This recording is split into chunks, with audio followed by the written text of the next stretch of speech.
இப்பொழுதும் நம்ம மத்தியில் இருக்கிற கான்டாக்ஷன் ஸ்தாபனத்தினுடைய தலைவர் ஐயா அவர்கள் வந்திருக்கிறாங்க.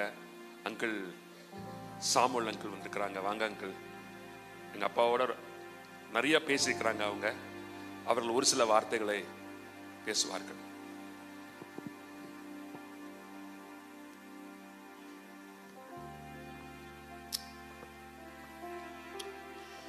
கர்த்தருக்கு ஸ்தோத்திரம்.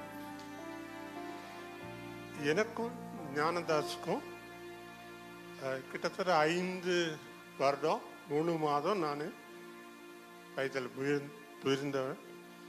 நாங்கள் எங்களுக்கு ஊர் மருதகுளம். 4 வயதாக இருக்கும்போது அந்த ஊருக்கு நான் வந்தேன். எங்களுடைய மூதாதைய முத்துச்சாமி அவர் தான் முதல்ல மனம் திருப்புகிறாரு. அவருடைய பேர் ஞானஸ்நானம் கொடுக்கும்போது ஏனோக்கு என்று பெயரிடுகிறார். அது கிட்டத்தட்ட 180 வருடங்களுக்கு முன்பாக நடந்தது. திருநெல்வேலியிலிருந்து கிட்டத்தட்ட 12 கிலோமீட்டர் அந்த கிராமம். அந்த ஏனோக்குக்கு 2 பிள்ளைங்க. அதில் மகன் மூலமாக வந்தது ஞானதாஸ் அவங்க குடும்பம், மகள் மூலமாக வந்தது எங்க குடும்பம். இதான் எங்க குடும்ப பின்னணி. நாங்க அந்த ஊர்ல ரேனியஸ் நீங்க கேள்விப்பட்டிருப்பீங்க, ஜெர்மன் மிஷனரி. அவங்க தான் முதல்ல எங்க ஊருக்கு சுவிசேஷம் கொண்டு வந்தாங்க. அதன் பிறகு எட்வர்ட் சார்ஜென்ட் அவங்க எங்க குடும்பத்துக்கு சுவிசேஷம் கொண்டு வந்தாங்க. அது ஒரு மிக முக்கியமான ஒரு சின்ன ஊர் திருநெல்வேலி மாவட்டத்தில். எங்கள் ஊர் கொஞ்சம் ஃபேமஸ். ஏன்னா நீங்கள் கேள்விப்பட்டிருப்பீங்க ஐஎம்எஸ். இன்னைக்கு தெரியாத யாருமே இருக்க மாட்டாங்க. ஐஎம்எஸ் அது எங்கள் ஊரில் தான் ஸ்டார்ட் பண்ணாங்க. என்னுடைய அப்பாவோட ஒரு கசின் தான் முதல் மிஷனரி, சாமுவேல் பாக்கியநாதன். அவங்க இங்கிருந்து டோர்னக்கலுக்கு அந்த காலத்தில் சுமார் 120 வருடங்களுக்கு முன்பாக டோர்னக்கலுக்கு சுவிசேஷம் சொல்வதற்காக அந்த காலத்தில் யாரும் போகக்கூடாத முடியாத அந்த ட்ரெயின் கூட இருக்காது. அந்த நேரத்தில் அவங்களும் அவங்க மனைவியும் போய் ஊழி செஞ்சாங்க. நீங்கள் அவங்கள பற்றி சொன்னால் நீங்கள் ஒரு பாட்டு, அதாவது ஒரு திருமண பாட்டு இருக்கும். அந்த பாட்டு அவங்க தான் எழுதுனது. வீசிரோ வான ஜோதி கதிரிங்க மேசியா எம்மன வாழனேன்னு வரும் அந்த பாட்டில். ஆசீர்வதியும் கர்த்தரேன்னு ஆரம்பிக்கிற அந்த பாட்டு. அது எப்போன்னா அவங்க எங்கள் ஊர்லேருந்து பண்ண விளையில் கல்யாணத்துக்காக அவங்க பையனுக்கு கல்யாணத்துக்கு போகிறாங்க. 1926 அப்படின்னு நினைக்கிறேன், கிட்டத்தட்ட 100 வருடங்களுக்கு முன்பாக. அப்போ நாங்கள் பெருசாக பேசலை. அதாவது ஒடுக்கப்பட்ட சமுதாயத்தில் தான் பனையேறிகள் என்று சொல்லுவாங்க. அவர்களுக்கு சுவிசேஷம் கொண்டு வந்தாங்க. அப்போ நாங்கள் குளத்தில் குளிக்கிறது கூட கேள்வி வரும். அப்போ நான் இது சொல்லி ஆகணும். ஏன்னா அவங்க போகிற வழியில் மருத குளத்துலேருந்து பண்ண விலைக்கு போனோம். போகிற வழியில் பேய் குளம்னு இருக்கும். அது பேரே பேய் குளம். அதில் மாட்டு வண்டியில் போகும்போது அவங்க குளிக்கிறதுக்காக அங்கே வந்தவங்க கொஞ்சம் குளிக்க போயிட்டாங்க. அவங்க மகன் அசரியா அவங்க பேர். அவங்க மகன் கல்யாணம். போகும்போது இங்கே குளிச்சிட மாட்டான் அப்படின்னு கேட்குறாரு. சரி குளிச்சுக்க, சீக்கிரம் வா அப்படின்ன உடனே அங்கே போய் குளித்த உடனே அந்த ஊர்லேருந்து அப்போ வந்து பிராமணர்கள் இல்லாத இடங்களே கிடையாது. அவங்க வந்துட்டு இதில் எப்படி நீ குளிக்கலாம், நீ வந்து சமுதாயத்தில் ஒடுக்கப்பட்டவன், நீ எப்படி உள்ளே போகலாம், இப்போ எல்லாமே அந்த தண்ணி வந்து கெட்டு போச்சு, இனிமே அதில் வந்து எங்கள் சாமியை குளிக்க வைக்க முடியாது அப்படின்னு சொன்னால், ஒரு கல் சாமியை குளிக்க வைக்கிறது கூட இந்த மக்கள் இருக்கக்கூடாதுன்னு இருந்த இடத்துல தான் சுவிசேஷம் போச்சுது. சுவிசேஷம், இந்த சுவிசேஷம் மனிதர்களை விடுதலை செய்வது, அது எங்கள் குடும்பங்கள்.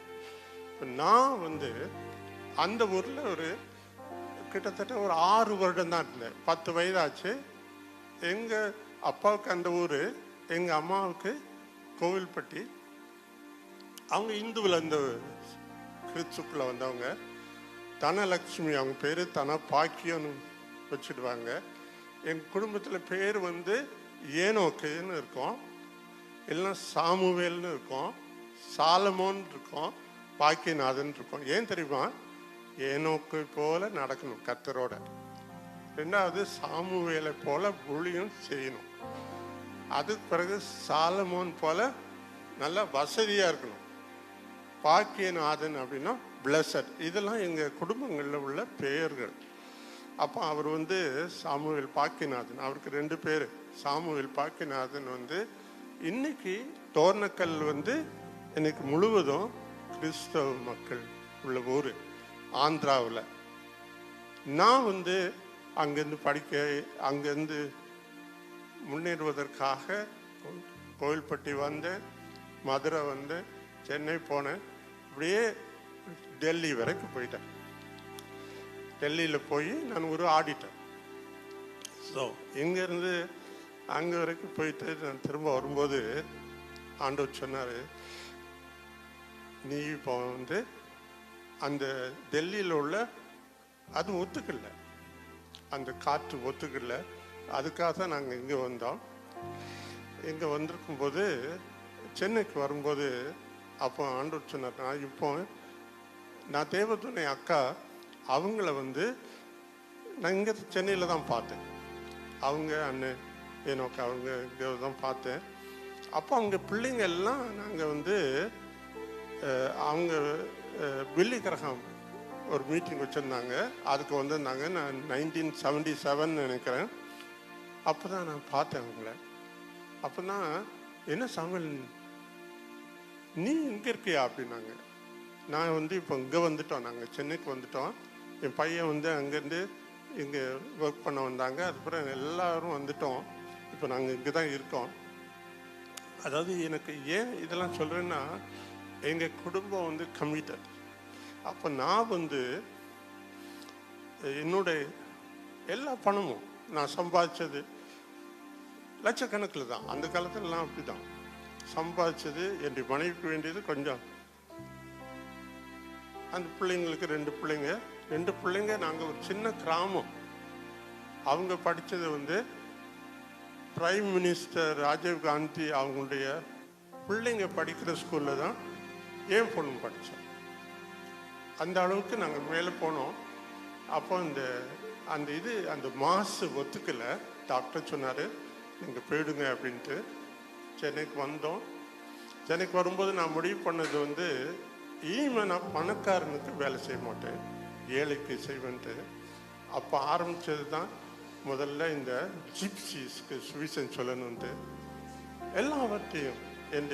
எல்லாவற்றையும் நான் அதுக்காக செலவழிச்சேன். எனக்கு 32,000 ஜிப்சி பிள்ளைங்க படிச்சிருக்காங்க. இங்கே வந்து பார்த்தீங்கன்னா நம்ம அருள்தாஸ் வந்து கிட்டத்தட்ட ஒரு 400 பேருக்கு ஞானஸ்நானம் கொடுத்துருப்பாங்க. அந்த பிள்ளைங்க வந்து ஒரு பொண்ணு வந்தா ஒரு வாரத்துக்கு முன்னால் வந்து அவள் யூனிவர்சிட்டியில் வந்து ஓகே டைம் ஆயிடுச்சுது, நான் முடிச்சிடுறேன்.